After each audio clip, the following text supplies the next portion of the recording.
নমস্কার বন্ধুরা, আজ আমি বানাবো মাছের তেল দিয়ে বাঁধাকপির চচ্চড়ি।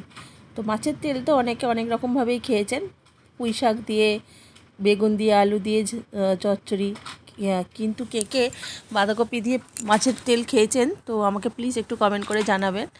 তো আমি তো খুব খেতে ভালোবাসি, তাই ওইটা দেখুন আমি আজকে রেসিপিটা আপনাদের সাথে শেয়ার করব। তো আমি এইটা ভালো করে ঝুড়ো ঝুড়ো করে কেটে নিয়েছি আর ধুয়ে ঝুবড়ির মধ্যে রেখেছি। এবার এই দেখো কড়াটা এদিকে গরম করতে দেবো, দিয়ে এই দেখো টুকরো করে আলু কেটেছি, পেঁয়াজ কেটেছি, আর এই যে মাছের তেলটা আমি ধুয়ে রেখেছি। এবার আমি কড়াতে একটু তেল দেবো, অল্প করেই তেল দেবো, কেন মাছের তেল থেকে অনেকটাই তেল বেরোবে। মাছের তেলটা এবার আমি ভালো করে ভেজে নেব।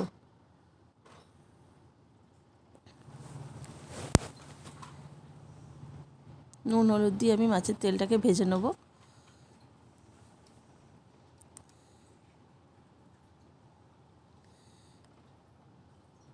এটা থেকে অনেকটাই তেল বেরোচ্ছে, আমি অল্প করে একটু তেলটা তুলে রাখবো, রেখে আমি ওর মধ্যে দিয়ে দেবো কুচিয়ে রাখা পেঁয়াজ,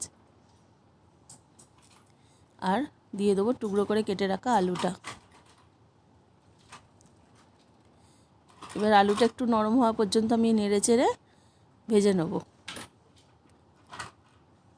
এবার এর মধ্যে দিয়ে দেবো বাঁধাকপিগুলো।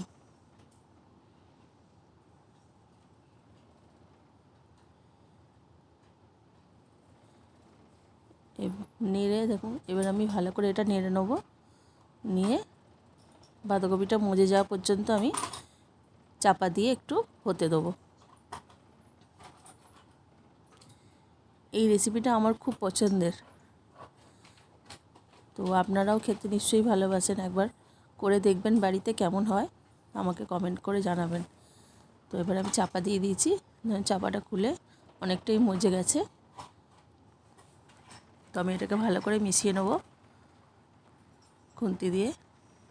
এর মধ্যে কোনো জল ব্যবহার করব না, মাছের তেলেতেই রান্নাটা পুরোটাই হয়ে যাবে। গ্যাস একটু আস্তে করে এটা চাপা দিয়ে দিয়ে নাড়তে নাড়তেই দেখবেন রান্নাটা পুরোটাই হয়ে গেছে। তো একটু নুন আর হলুদ আমি পরিমাণ মতো দিয়ে দিলাম, আর দিয়ে দেবো একটু গুঁড়ো লঙ্কা। তো আপনারা গুঁড়ো লঙ্কা না দিলেও কাঁচা লঙ্কাও দিতে পারেন, কোনো অসুবিধা হবে না স্বাদের। তো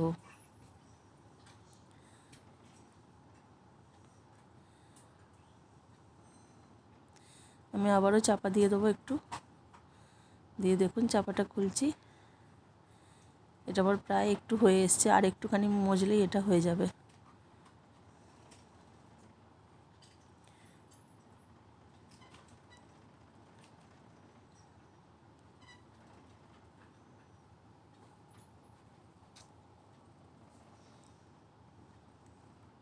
এটা আমার হয়ে গেছে, দেখুন কেমন দেখতে হয়েছে।